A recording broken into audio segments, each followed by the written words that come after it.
The secret അഥവാ രഹസ്യം. ജീവിതത്തിൽ എന്തുകൊണ്ടാണ് ചിലർ മാത്രം വിജയിക്കുന്നത്? എത്രയ്ക്ക് ബുദ്ധിപരമായി നീങ്ങിയാലും കഠിനാധ്വാനം ചെയ്താലും ഭൂരിപക്ഷം ആളുകളും പരാജയപ്പെടുകയാണ് ചെയ്യുന്നത്. എന്തുകൊണ്ട്? വിജയിക്കുന്നവർ വീണ്ടും വീണ്ടും വിജയിക്കുന്ന കാഴ്ചകൾ നാം കാണാറുണ്ട്.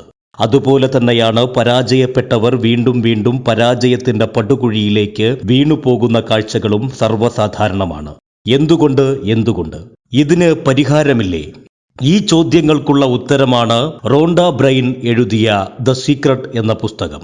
മോട്ടിവേഷൻ രംഗത്ത് ഒരു വലിയ ചലനം സൃഷ്ടിച്ചുകൊണ്ട് അതുവരെ ഉണ്ടായിരുന്ന എല്ലാ ധാരണകളെയും ഇളക്കി മറിച്ചുകൊണ്ട് മനുഷ്യന്റെ ചിന്താധാരകളിൽ ഒരു വലിയ മാറ്റം കൊണ്ടുവന്ന പുസ്തകമാണ് ദ സീക്രട്ട്. ഒരു തരത്തിൽ പറഞ്ഞാൽ ദ സീക്രട്ട് പുതുതായി ഒന്നും കൊണ്ടുവരുന്നില്ല.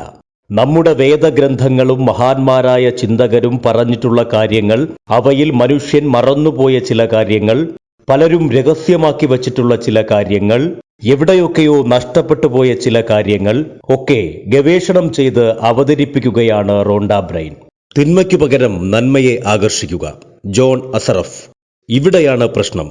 മിക്കവാറും ആളുകൾ ചിന്തിക്കുന്നത് അവർക്ക് വേണ്ട എന്നാഗ്രഹിക്കുന്ന കാര്യങ്ങളെക്കുറിച്ചാണ്. എന്നിട്ട് എന്തുകൊണ്ടാണ് അവ വീണ്ടും വീണ്ടും സംഭവിക്കുന്നത് എന്ന് അവർ അത്ഭുതപ്പെടും. ആളുകൾക്ക് അവർ വേണമെന്നാഗ്രഹിക്കുന്ന കാര്യങ്ങൾ ലഭിക്കാത്തതിൻ്റെ ഒരേ ഒരു കാരണം അവർ വേണമെന്നാഗ്രഹിക്കുന്ന കാര്യങ്ങളെക്കാൾ വേണ്ട എന്നാഗ്രഹിക്കുന്ന കാര്യങ്ങളെക്കുറിച്ചാണ് കൂടുതൽ ചിന്തിക്കുന്നത് എന്നതാണ്. നിങ്ങളുടെ ചിന്തകളെ ശ്രദ്ധിക്കുക. നിങ്ങൾ പറയുന്ന വാക്കുകളെ ശ്രദ്ധിക്കുക. ഈ നിയമം പരിപൂർണവും കുറ്റമറ്റതുമാണ്. ഒരിക്കലും പിഴയ്ക്കില്ല. എല്ലാ ആളുകളും ആഗ്രഹിക്കുന്നത് തനിക്ക് നന്മ ഉണ്ടാകണം എന്നാണ്. എന്നാൽ പലപ്പോഴും തിരിച്ചാണ് സംഭവിക്കുന്നത്. എന്താണ് അതിന് കാരണമെന്ന് പരിശോധിക്കുകയാണ് ഇവിടെ. എൻ്റെ രോഗം മാറ്റണേ എന്നൊരാൾ ചിന്തിക്കുമ്പോൾ അവിടെ രോഗമാണ് പ്രത്യേക വസ്തുവായി മുന്നിൽ നിൽക്കുന്നത്. എൻ്റെ ദാരിദ്ര്യം മാറണമെന്നൊരാൾ ചിന്തിക്കുമ്പോൾ അവിടെ ദാരിദ്ര്യമാണ് മുന്നിൽ നിൽക്കുന്നത്.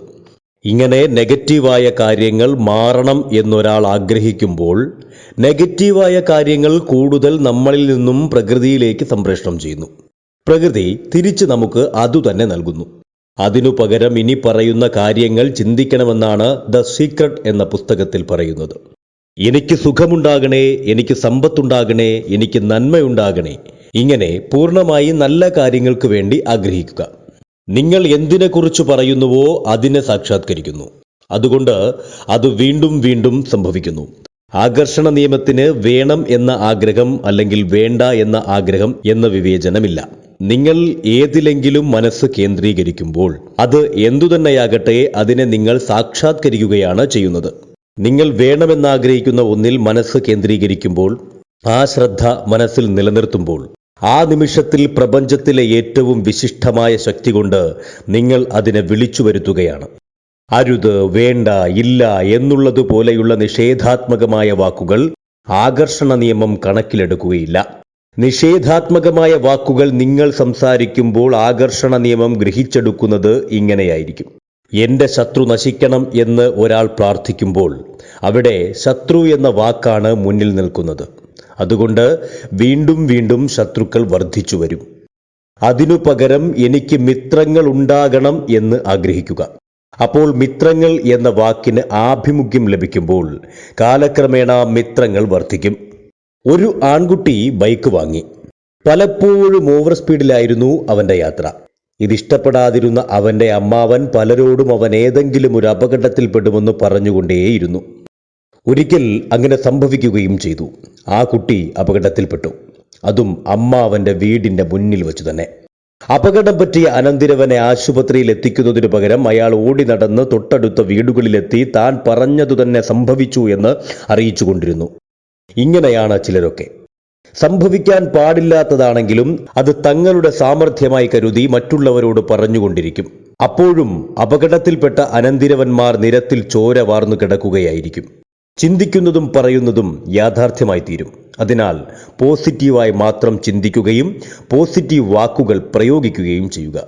നമ്മൾ സംസാരിക്കുമ്പോഴും ചിന്തിക്കുമ്പോഴും ഇനി പറയുന്ന വാക്കുകൾ എപ്പോഴും കൂടുതലായി ഉപയോഗിക്കാൻ ശ്രദ്ധിക്കുക. ധനം, പണം, ഐശ്വര്യം, ആരോഗ്യം, സമ്പത്ത്, അധികാരം, മിത്രങ്ങൾ, ബന്ധുക്കൾ, സ്നേഹിതർ, ഉന്നതി, ഉദ്യോഗം, വളർച്ച. ഇതുപോലെ നിങ്ങൾക്ക് വേണ്ടതായ കാര്യങ്ങൾ എന്താണോ ആ വാക്കുകൾ കൂടുതലായി ജീവിതത്തിൽ ഉപയോഗിക്കുക. രോഗം, ദാരിദ്ര്യം, ദുഃഖം, ശത്രുക്കൾ, പരാജയം തുടങ്ങി നിങ്ങൾക്ക് എന്താണ് ആവശ്യമില്ലാത്തത് അത്തരം വാക്കുകൾ ഉപയോഗിക്കാതിരിക്കുകയും ചിന്തിക്കാതെ ഇരിക്കുകയും ചെയ്യുക. കാര്യങ്ങൾ കൂടുതൽ വ്യക്തമാകുന്നതിനു വേണ്ടി ചില ഉദാഹരണങ്ങൾ കൂടി പറയാം. വാക്കുകളുടെ ശക്തി. ആദിയിൽ വചനമുണ്ടായി എന്നാണ് വിശുദ്ധ ഗ്രന്ഥങ്ങളിൽ പോലും പറയുന്നത്. വാക്കുകൾ ചിന്തകളായും ചിന്തകൾ പ്രവൃത്തികളായും രൂപാന്തരപ്പെടുന്നു. ഒരു ദിവസം നിങ്ങൾ കുറച്ചു വൈകിയാണ് ഓഫീസിലെത്തിയത് എന്ന് കരുതുക. തലേ ദിവസം പഴയ കോളേജ് മേറ്റ്സുമായി ക്ലബ്ബിൽ ഒത്തുകൂടി ഒരുപാട് വൈകിയാണ് വീട്ടിലെത്തിയത്. അതുകൊണ്ട് ഉണരാനും വൈകി. ഓഫീസിൽ താമസിച്ചെത്തുവാനുള്ള കാരണം ഇതാണ്. ലിഫ്റ്റ് കാത്തു നിൽക്കുമ്പോഴാണ് ഓഫീസിലുള്ള ഒരു സഹപ്രവർത്തകനെ കാണുന്നത്. എന്തുപറ്റി? ആകെ വല്ലാതിരിക്കുന്നല്ലോ, എന്താ വൈറൽ പനിയോ മറ്റോ ആണോ? അയാൾ ചോദിച്ചു. ഏയ് അങ്ങനെയൊന്നുമില്ല എന്ന് പറഞ്ഞ് നിങ്ങൾ ലിഫ്റ്റിൽ കയറി ഓഫീസ് ഫ്ലോറിലെത്തി. ഓഫീസ് രജിസ്റ്ററിൽ ഒപ്പിട്ടുകൊണ്ടിരിക്കുമ്പോൾ ഓഫീസ് ബോയ് ചോദിച്ചു, എന്താ സാർ, ജലദോഷമാണോ? ഏയ് കുഴപ്പമൊന്നുമില്ല എന്ന് പറഞ്ഞ് നിങ്ങൾ നിങ്ങളുടെ ക്യാബിൻ്റെ അടുത്തേക്ക് പോയി. നിങ്ങൾ ജോലി ചെയ്യുവാൻ ആരംഭിച്ചപ്പോൾ മറ്റൊരു സഹപ്രവർത്തകൻ അടുത്തേക്ക് വന്നുകൊണ്ട് നിങ്ങളോട് ചോദിച്ചു, സാറിന് സുഖമില്ലെന്ന് തോന്നുന്നല്ലോ, വീട്ടിൽ പോയി വിശ്രമിച്ചുകൂടെ? ഒരു ചെറിയ ജലദോഷം മാത്രമുണ്ടായിരുന്ന നിങ്ങളുടെ ശരീരം സാവധാനം ക്ഷീണിക്കുന്നതായും അവസാനം ഉച്ചയോടുകൂടി ഹോസ്പിറ്റലിലേക്ക് പോകേണ്ടതായും നിങ്ങൾക്ക് വന്നേക്കാം. ഇത്തരം അനുഭവങ്ങൾ നിങ്ങൾക്കും ഉണ്ടായിട്ടുണ്ടാകാം. ഇതിനു കാരണം മറ്റുള്ളവരുടെ വാക്കുകൾ നമ്മെ സ്വാധീനിക്കുന്നു എന്നതാണ്. മറ്റുള്ളവരുടെ വാക്കുകൾ പോസിറ്റീവായും നെഗറ്റീവായും നമ്മെ എങ്ങനെ സ്വാധീനിക്കുന്നു എന്നുള്ളതിന് ഒരു ഉദാഹരണം കൂടി നൽകാം. ഒരു പൊതുസ്ഥലത്ത് വച്ച് ഒരാൾ നിങ്ങളെ കള്ളരെന്ന് വിളിക്കുകയാണ്. എന്തായിരിക്കും നിങ്ങളുടെ പ്രതികരണം? നിങ്ങൾ വളരെ സത്യസന്ധനായ ഒരാളാണ് എങ്കിൽ നിങ്ങൾ കള്ളനല്ല, മറിച്ച് സത്യസന്ധനാണെന്ന് നിങ്ങൾക്കറിയാം. എങ്കിൽ പോലും അയാളുടെ വാക്കുകൾ അപമാനകരമായി നിങ്ങൾക്ക് തോന്നിയേക്കാം. അതുമല്ലെങ്കിൽ നിങ്ങൾക്ക് ദേഷ്യം വരാം. ഇതിനെക്കുറിച്ച് കൂടുതൽ ആലോചിക്കുകയാണെങ്കിൽ നമുക്ക് മനസ്സിലാക്കുവാൻ സാധിക്കുന്ന ഒരു വസ്തുതയുണ്ട്. ഇവ കേവലം വാക്കുകൾ മാത്രമാണ്, അല്ലാതെ യാഥാർത്ഥ്യമല്ല. എന്നിട്ടുമെന്തേ ആ വാക്കുകൾക്ക് നമ്മെ നെഗറ്റീവായി സ്വാധീനിക്കുവാൻ കഴിയുന്നു? ഇതിനു കാരണം നമ്മുടെ ഉപബോധ മനസ്സിന് ശരിയും തെറ്റും വേർതിരിച്ചറിയുവാൻ കഴിവില്ല എന്നതാണ്. ശരിയാണെങ്കിലും തെറ്റാണെങ്കിലും കേൾക്കുന്നതൊക്കെയും ഉപബോധ മനസ്സ് അപ്പാടെ സ്വീകരിക്കും. മറ്റൊരു ഉദാഹരണം കൂടി പറയുമ്പോൾ വാക്കുകളുടെ ശക്തി കുറെ കൂടി നിങ്ങൾക്ക് വ്യക്തമാകും. നിങ്ങളുടെ ജോലിയെ അഭിനന്ദിച്ചുകൊണ്ട് നിങ്ങളുടെ മേലധികാരി സംസാരിക്കുകയാണെങ്കിൽ മേലധികാരി പറയുന്നത് കപടമാണ് എന്ന് നിങ്ങൾക്കറിയാമെങ്കിൽ കൂടി നിങ്ങൾക്ക് സന്തോഷം തോന്നും, ആത്മവിശ്വാസം വർദ്ധിക്കും, ജോലി ചെയ്യുവാനുള്ള ഉത്സാഹവും കൂടും. ഇനി മറ്റൊരു ഉദാഹരണം. നിങ്ങൾ പാകം ചെയ്ത ഭക്ഷണം അത്ര നല്ലതൊന്നുമല്ല എന്ന സത്യം നിങ്ങൾക്കറിയാം. സത്യം ഇതായിരിക്കെ തന്നെ നിങ്ങളുടെ ഭർത്താവ് നിങ്ങളോട് പറയുകയാണ്, നല്ല രുചിയുണ്ട് നീ ഉണ്ടാക്കിയ ഭക്ഷണത്തിന് എന്ന്. ഈ കോംപ്ലിമെന്റ് തീർച്ചയായും നിങ്ങളെ സന്തോഷിപ്പിക്കും. അതുകൊണ്ടാണ് നമ്മുടെ സംസാരത്തിൽ പോസിറ്റീവായ വാക്കുകൾ കൂടുതൽ ഉപയോഗിക്കണമെന്ന് പറയുന്നത്. ഇതൊന്നും മനസ്സിലാകാതെയാണ് ചില ആളുകൾ തങ്ങളുടെ പങ്കാളിയെക്കുറിച്ചും മക്കളെക്കുറിച്ചുമൊക്കെ നിരന്തരം നെഗറ്റീവായ അഭിപ്രായങ്ങൾ പാസാക്കാറുള്ളത്. അവനെ അഭിനന്ദിച്ചാൽ അവൻ വഷളായി പോകും എന്ന മാതിരിയുള്ള കമന്റുകൾ ചില മാതാപിതാക്കൾ തങ്ങളുടെ മക്കളെക്കുറിച്ച് നടത്തുന്നത് നിങ്ങൾ കേട്ടിട്ടുണ്ടാകും. അഭിനന്ദനം നൽകുന്നതിൽ പിശുക്കരായ ഇവർ മക്കളുടെയും പങ്കാളിയുടെയും ഒക്കെ ചെറിയ കുറ്റം പോലും കണ്ടുപിടിച്ച് പെരുപ്പിച്ചു കാട്ടുകയും ചെയ്യും. നാളകളിൽ ഉന്നത നിലയിലെത്തേണ്ട മക്കളുടെ ഭാവിയുടെ കടക്കൽ കത്തിവെക്കുകയാണ് ഇത്തരം മാതാപിതാക്കൾ ചെയ്യുന്നത്. ഇത്തരത്തിലുള്ള പ്രശ്നങ്ങളെ പരിഹരിച്ചു മുന്നോട്ടു പോകുന്നതിനു വേണ്ടി ഇനി പറയുന്ന കാര്യങ്ങൾ പ്രാക്ടീസ് ചെയ്യുക. നമ്മുടെ ഗുണത്തിനായി വാക്കുകൾ എങ്ങനെ ഉപയോഗപ്പെടുത്താം? നിങ്ങൾ നടക്കുമ്പോഴും ഉറങ്ങാൻ കിടക്കുമ്പോഴും ബസ്സിൽ യാത്ര ചെയ്യുമ്പോഴും ഷോപ്പിങ്ങിനായി പോകുമ്പോഴും ഒക്കെ നിങ്ങളുടെ ലക്ഷ്യവുമായി ബന്ധപ്പെട്ട പോസിറ്റീവായ വാക്കുകൾ നിങ്ങൾ നിങ്ങളോട് തന്നെ പറയുക.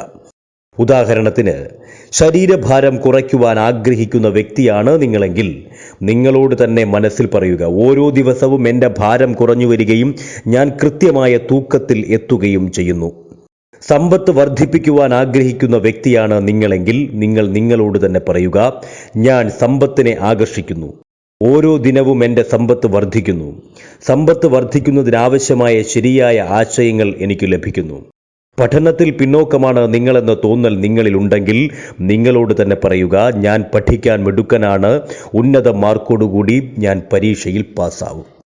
ഇനി വലിയ വാക്യങ്ങളായി വാക്കുകൾ ആവർത്തിക്കുവാൻ നിങ്ങൾക്ക് ഇഷ്ടമല്ല എങ്കിൽ ഏതാനും വാക്കുകൾ ജോഡിയായി ഉപയോഗിച്ച് ആവർത്തിക്കാം. ആരോഗ്യം, സമാധാനം, സമ്പത്ത്, വിജയം, സ്നേഹം, സന്തോഷം, ആത്മവിശ്വാസം, വ്യക്തിത്വം. ഇത്തരം വാക്കുകൾ ആവർത്തിച്ച് ഉപബോധനങ്ങളായി നിങ്ങളുടെ ഉപബോധ മനസ്സിലെത്തിക്കുമ്പോൾ ആ ലക്ഷ്യപ്രാപ്തിക്കായി മനസ്സ് പ്രവർത്തിച്ചു തുടങ്ങിക്കൊള്ളും. ഓർക്കുക, ഉപബോധനങ്ങൾ ശക്തമായി മനസ്സിലെത്തണമെങ്കിൽ ആവർത്തനത്തിന്റെ തോതും വർദ്ധിപ്പിക്കണം. ലോകമെമ്പാടുമുള്ള അനേകം ലക്ഷങ്ങളെ വിജയത്തിലേക്ക് നയിച്ച മാർഗമാണിത്. പരീക്ഷിച്ചു നോക്കൂ, നിങ്ങളും വിജയം സ്വന്തമാക്കും. കാലയളവിലേക്ക് മാത്രം അറിവും വിജ്ഞാനവും ഒരുമിച്ച് കുക്കു FM-ലൂടെ നിങ്ങളുടെ സമയത്ത് യാത്രാവേളയിലും ജോലിക്കിടയിലും എക്സസൈസ് ചെയ്യുമ്പോഴും ആഹാരം കഴിക്കുന്ന സമയത്തും ഓഡിയോ ആസ്വദിക്കാവുന്നതാണ്. ഒട്ടും വൈകാതെ ഇന്ന് തന്നെ കുക്കു FM ഡൗൺലോഡ് ചെയ്യൂ. വിജ്ഞാനത്തിന്റെയും വിനോദത്തിന്റെയും അമൂല്യ ശേഖരം അനുഭവിച്ചറിയൂ.